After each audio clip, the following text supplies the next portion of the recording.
சென்னையில் அதிமுக தேர்தல் அறிக்கை தயாரிப்பு குழுவினுடைய ஆலோசனை கூட்டமானது நடைபெற்று வருகிறது. இது தொடர்பான விவரங்களை செய்தியாளர் அபினேஷ் வழங்க கேட்கலாம். அபினேஷ், விவரங்கள் பகிர்ந்துக்கலாம்.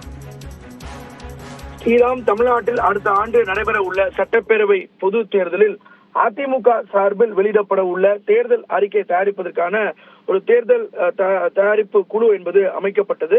அந்த தேர்தல் தயாரிப்பு குழுவுடைய முதல் கூட்டம் தற்போது அஇஅதிமுக தலைமை அலுவலகத்தில் தொடங்கி நடைபெற்று வருகிறது. குறிப்பாக முன்னாள் அமைச்சர்கள் நத்தம் விஸ்வநாதன், அதே போல வளர்மதி, வைகை செல்வன், ஜெயக்குமார், சி.வி. சண்முகம், பொன்னையன் உள்ளிட்ட 10 பேர் கொண்ட குழு அஇஅதிமுகவுடைய பொதுச்செயலாளர் எடப்பாடி பழனிசாமியால் அமைக்கப்பட்டது.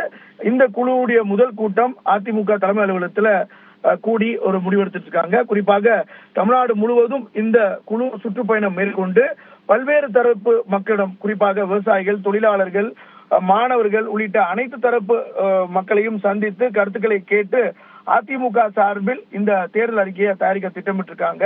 எனவே இந்த பயணம் எந்த மாதிரியான கருத்துக்களை மேற்கொள்வது, ஒரு குறிப்பாக 2026ஆம் ஆண்டு தேர்தலில் எது மையப்பொருளாக இருக்க போகிறது என்பதெல்லாம் குறித்து ஆலோசிப்பதற்காக இந்த குழுவுடைய முதல் கூட்டம் அதிமுக தலைமை அலுவலகத்தில் தொடங்கி நடைபெற்று வருகிறது. ஸ்ரீராம், விவரங்களை வழங்கியதற்கு நன்றி அபினேஷ்.